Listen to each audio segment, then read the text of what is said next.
Hujambo na karibu tena mtazamaji wa The World News katika kipindi hiki cha ulimwengu wa siasa. Mimi ni Adam Hussein. Rais wa Marekani Donald Trump ameasifu mazungumzo kati ya Marekani pamoja na Iran yaliyofanyika huko Muscat nchini Oman, akisema mazungumzo hayo ni mazuri sana. Rais huyo wa Marekani amesema Washington imefanya mazungumzo mazuri na Iran baada ya pande hizo mbili kufanya mazungumzo yasiyokuwa ya moja kwa moja nchini Oman, ambayo yanaweza kuepusha kuongezeka kwa mvutano. Sisi vile tulikuwa na mazungumzo mazuri sana kuhusu Iran. Iran inaonekana kama inataka kufanya makubaliano mabaya sana, Trump aliwaambia waandishi wa habari waliokuwa kwenye ndege ya Air Force One akielekea mapumzikoni huko Mar-a-Lago huko Florida mwishoni mwa juma. Tutakutana tena mapema wiki ijayo, alisema, akionya kutakuwa na matokeo bila makubaliano ya nyuklia. Hapo awali mazungumzo ya moja kwa moja kati ya Marekani na Iran mjini Muscat yalimalizika kwa pande zote mbili kukubaliana kukutana tena. Pande hizo mbili hazikukutana ana kwa ana, badala yake zilifanya majadiliano kwa kupishana kupitia wanadiplomasia wa Oman bila kubadilika kutoka msimamo wake wa awali. Wakati wa mazungumzo hayo, watu wanaofahamu majadiliano hayo waliambia shirika la habari la The Wall Street Journal. Waziri wa mambo ya nje wa Iran Abbas Araghchi alielezea mazungumzo hayo kama mwanzo mzuri, akisema yanaweza kuendelea ikiwa hali ya kutoaminiana itashindwa. Alisema ilikubaliwa kuwa mchakato huo utaendelea na kwamba pande hizo zinaweza kurudiana kufanya mazungumzo mjini Muscat hapo baadaye. Waziri wa mambo ya nje wa Oman Badri Abdul Said alisema mazungumzo hayo yalikuwa mazito sana, yakisaidia kufafanua misimamo ya pande zote mbili na kubainisha maeneo kwa ajili ya maendeleo iwezekanavyo. Iran na Marekani zilianza tena diplomasia ya nyuklia isiyokuwa moja kwa moja baada ya wiki za mvutano ulioongezeka uliochochewa na tishio la Trump la kutaka kuishambulia kijeshi Iran. Tehran imeonya juu ya kulipiza kisasi haraka ikiwa itatokea chini ya shambulizi lolote la Amerika.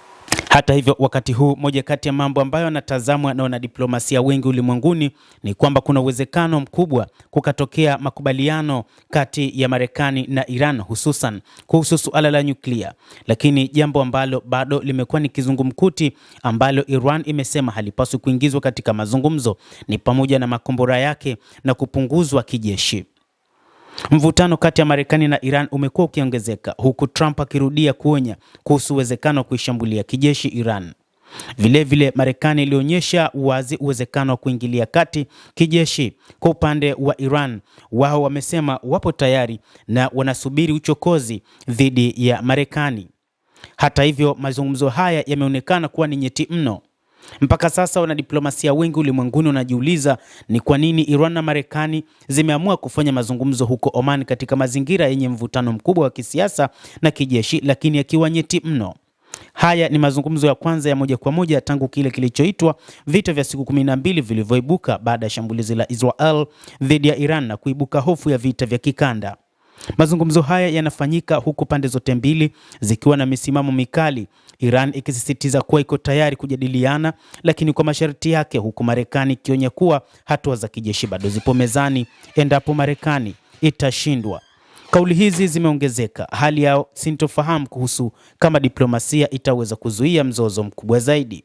Kwa miaka mingi uhusiano wa Iran na Marekani umekuwa wa mashaka, ukijengwa juu ya kutoaminiana, vikwazo vya kiuchumi na vitisho vya kijeshi. Mazungumzo ya Oman yanachukuliwa na wachambuzi kama jaribio la kuzuia hali isiyoweza kugeuka kuwa ya vita vya wazi. Lakini kwa mtu asiye karibu na siasa za kimataifa, swali kubwa analoweza kujiuliza, je, mazungumzo haya yanahusu nini hasa? Kwa nini ni nyeti kiasi hiki na nini kinaweza kutokea baadaye? Kiini cha mazungumzo haya ni mpango wa nyuklia wa Iran. Tehran inasema mpango huo ni matumizi ya kiraia kama uzalishaji wa nishati, lakini Marekani na washirika wake wanahofu kuwa Iran inaweza kutumia kutengeneza silaha za nyuklia. Marekani inataka Iran isimamishe au ipunguze kwa kiwango kikubwa urutubishaji wake wa uranium, ikubali ukaguzi mkali kimataifa na irejee kwenye masharti magumu ya makubaliano ya nyuklia ya mwaka 2015. Iran kwa upande wake inataka vikwazo vya kiuchumi vilivyowekwa na Marekani viondolewe, ikisema vimeathiri uchumi wa maisha ya raia wake. Chanzo kikubwa cha mvutano ni mpango wa makombora ya ballistic wa Iran. Marekani inasisitiza kuwa suala hilo lazima lijadiliwe kwa kuwa makombora hayo yana uwezo wa kubeba silaha nzito. Iran inakataa kabisa, ikisema makombora hayo ni sehemu ya ulinzi wake wa taifa na hilo ni jambo lisiloguswa. Mvutano huu unaongezwa na vitisho vya kijeshi. Trump ameonya mara kadhaa kuwa Marekani inaweza kutumia nguvu iwapo mazungumzo yatakwama, huku Iran ikisema shambulio lolote dhidi yake litasababisha jibu kali, ikiwemo hatua zinazoweza kuvuruga usafirishaji wa mafuta duniani kote kupitia mlango bahari wa Hormuz. Mtazamaji, endelea kutufuatilia na usisahau kulike, usisahau kucomment, kadhalika na kusubscribe channel yetu hii ili upate habari hizi kwa mapana kupitia The World News. Mimi ni Adam Hussein, endelea kuwa nasi wakati wote.